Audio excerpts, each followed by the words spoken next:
ارے نبی کی کو سمجھنے کے لیے وہ کتنا قرآن پڑھتے تھے. صحابہ پر نظر ڈال لو. ایک آئے اللہ کے نبی مجھے اجازت دے دیجیے کہ میں 1 مہینے میں قرآن کو ہم روزانہ پڑھ. آپ نے فرمایا نہیں 1 مہینے میں قرآن پڑھ لیا کرو. کہ اللہ کے نبی میں اس سے بھی پہلے پڑھ سکتا ہوں.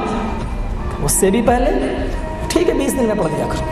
کہا نہیں میں بہت زیادہ پڑھتا ہوں, میں اس سے بھی پہلے ختم کرنا چاہتا ہوں. کہا ٹھیک ہے 10 دن میں پڑھ لیا کرو. کہا اللہ کے نبی اس سے بھی پہلے میں ختم کر سکتا ہوں. کہا 1 ہفتے میں پڑھ لیا کرو. کہا اللہ کے نبی میں اس سے بھی پہلے ختم کرنے کی طاقت رکھتا ہوں, کمپلیٹ کر سکتا ہوں. فرمایا تب 3 دن کے اندر پڑھ لینا.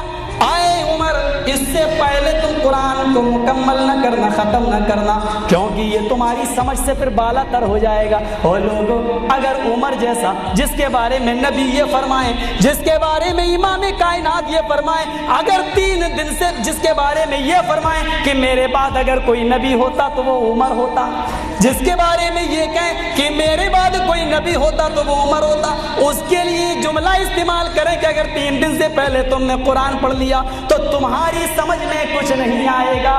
تو آئے لوگوں جو ایک ہی دن میں پورا قرآن ختم کر لیتے ہو, کیا نبی نے تمہاری شان میں بھی کہا ہے کہ اللہ تبارک و تعالی اللہ کے نبی کے بعد کوئی نبی ہوتا تو تم ہوتے؟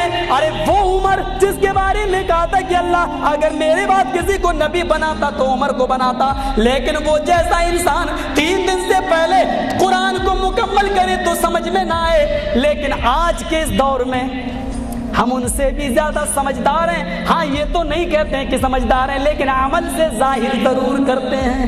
اللہ رب العالمین ہم جمیع مسلمانوں کو بھی اس بات کی ہدایت دے, جمیع مسلمانوں کو. آئیے ذرا ایک اور چیز کہہ دیتے ہیں نا, قرآن پڑھے گا بہت زیادہ پڑھنے والا ہوگا, پر استاد جب وہ آ جائے تو اسی پر ایمان لے آنا. یعنی وہ قرآن جب مل جائے تو پرستاد اسی کتاب کی پیروی کرنا ینا ہے, اس لیے کہ اس کتاب کے ہوتے ہوئے پھر کوئی دوسری کتاب تمہیں جنت میں نہیں لے جائے گی. یعنی آیا سورگ جنت میں جانے کا کوئی دوسرا راستہ نہیں.